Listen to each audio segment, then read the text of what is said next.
আসসালামু আলাইকুম সবাইকে ওয়েলকাম করছি যুবরাজ খান আবেশ। আশা করি সবাই বেশ ভালো আছেন। বর্তমান ব্রাজিল দলের সেন্টার ব্যাক পজিশনটায় যদি আপনি একটু তাকান তাহলে আপনার কাছে একটা অন্যরকম অনুভূতি বা অন্যরকম শান্তি লাগবে। বাট যখন একটা কোচ এই স্কোয়াড ঘোষণা করবে তখন কোচ পড়বে আসলে বিপাকে। শুধু বিপাকে না, একটা মধুর সমস্যায় করবে। কেন? কারণ সেন্টার ব্যাকে বর্তমান যে প্লেয়ারগুলো আছে এখানে অন্তত 6 থেকে 7টা প্লেয়ার যারা ইনস্ট্যান্ট ব্রাজিল দলে খেলার মতো কোয়ালিটিফুল এবং যোগ্যতা রাখে। সেইখানে নতুন করে অ্যাড হয়েছে হচ্ছে থিয়াগো সিলভা। নতুন করে না, এক্স প্লেয়ার, ব্রাজিলের এক্স না, সে অনেকদিন যাবৎ ব্রাজিল ন্যাশনাল দলে নাই, অর্থাৎ বিশ্বকাপের পর থেকে।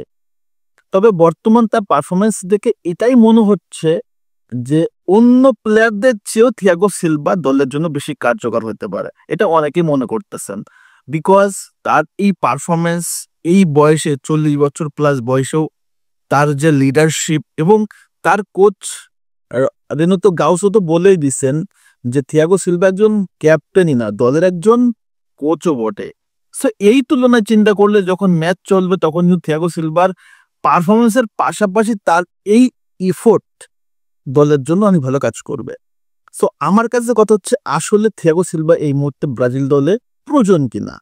অনেকেই বলবে প্রয়োজন, অনেকেই বলবে প্রয়োজন নাই। বাট আমি যদি ব্যক্তিগতভাবে বলি তাহলে আমি বলবো না, থিয়াগো সিলভার এই মুহূর্তে ব্রাজিল দলে প্রয়োজন নাই। যদি হয়, যেহেতু ডেভিড আনচেলোত্তি চলে গেছে বোটাফোগোর কোচ হিসেবে, সো এই জায়গায় কার্লো আনচেলোত্তি থিয়াগো সিলভাকে তার অ্যাসিস্ট্যান্ট হিসেবে অথবা টিমের একজন যে কোনো একটা দায়িত্বে রাখতে পারে অথবা টিম মেন্টর হিসেবে রাখতে পারে। এটা ছাড়া দলে এই মুহূর্তে প্রয়োজন নাই। কেন নাই? কারণ থিয়াগো সিলভা দলে আসা মানে আর একজন বর্তমান তার প্রাইম টাইম চলতেছে এমন একজন প্লেয়ারকে আপনি দলের বাইরে রাখবেন। কারণ থিয়াগো সিলভা তো বয়স হয়ে গেছে, একটা 40 বছর প্লাস বয়সের একজন ডিফেন্ডারকে দলে রাখাটা কোনো যৌক্তিকতা আসে না। অন্তত কার্লো এই কাজটা করবে না। ডিফেন্স লাইন আপটা আপনি দেখেন, লাস্ট যে দুটা ম্যাচ আমরা খেলছি সে দুটা ম্যাচে সেন্টার ব্যাকে ছিল কে কে? মার্কিনোস, তার সাথে ছিল আপনার আলেক্সান্দ্রো রিবেইরো। এই দুইটা প্লেয়ার যেভাবে পারফরমেন্স করছে, বেরালদো যখন সুযোগ পাইছে ভালো পারফরমেন্স করছে, তার সাথে লিও ওর্টিজরা আছে। বাট এটা ছাড়াও 3টা প্লেয়ার ইনজুরি থেকে কামব্যাক করছে। এদার মিলিতাও, তার সাথে গ্যাব্রিয়েল মাগালেস, তার সাথে আছে ব্রেমার। এখন এতগুলো প্লেয়ারকে রেখে আপনি কিভাবে থিয়াগো সিলভাকে ব্রাজিল দলে ঢোকান? প্রত্যেকটা প্লেয়ারই বর্তমান প্রাইম টাইমে আছে।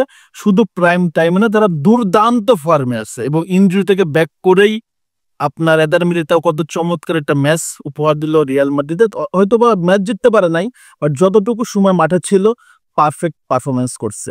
এটা হচ্ছে কার্লো আনচেলোত্তির এই মুহূর্তে সবচেয়ে বড় একটা চ্যালেঞ্জের জায়গা, যে সেন্টার ব্যাকে আসলে কাদেরকে সুযোগ দেওয়া হবে।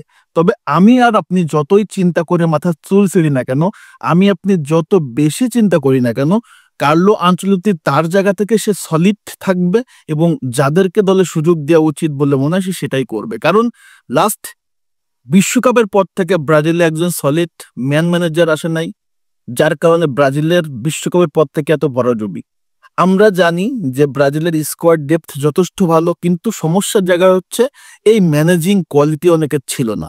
সো কার্লো আনচেলোত্তি এই প্রবলেমটা সলিউশন করে ফেলবে এবং থিয়াগো সিলভা আদৌ ব্রাজিল দলে প্রয়োজন আছে কিনা সেটা কিন্তু আপনার একটু জানাই দিবেন। যে আমার কাছে মনে হয় না যে থিয়াগো সিলভার এই মুহূর্তে ব্রাজিল দলে প্রয়োজন আছে, কারণ যেখানে আপনার এত এত সেন্টার ব্যাকের অপশনস রয়েছে, কার্লো আনচেলোত্তি একটা জায়গায় মনোযোগ দেওয়া উচিত, সেটা হচ্ছে এই টিমের লেফট ব্যাকের একটা ব্যালেন্স নাই। এই লেফট ব্যাকে আলেক্সান্দ্রোর জায়গায় কিছু প্লেয়ারকে সুযোগ দেওয়া উচিত, যেমন আপনার আছে হচ্ছে কার্লোস আগোয়েস্তো, তার সাথে হচ্ছে আপনার কায়ো হেনরিক, আপনার সামুয়েল লিনো, এদের দিকে সুযোগ, এদের দিকে একটু নজর দিক। বাট সেন্টার ব্যাকের দিকে আমার কাছে মনে হয় না যে কার্লো আনচেলোত্তি থিয়াগো সিলভাকে ফেরত নেওয়ার প্রয়োজন আছে। আমার মতামতে বা আমার আলোচনায় আপনারা আসলে একমত কিনা অবশ্যই কমেন্টস করে জানাবেন, এবং যদি দ্বিমত থাকে সেটাও কিন্তু জানাতে ভুল করবেন না। ধন্যবাদ সবাইকে। আল্লাহ হাফেজ।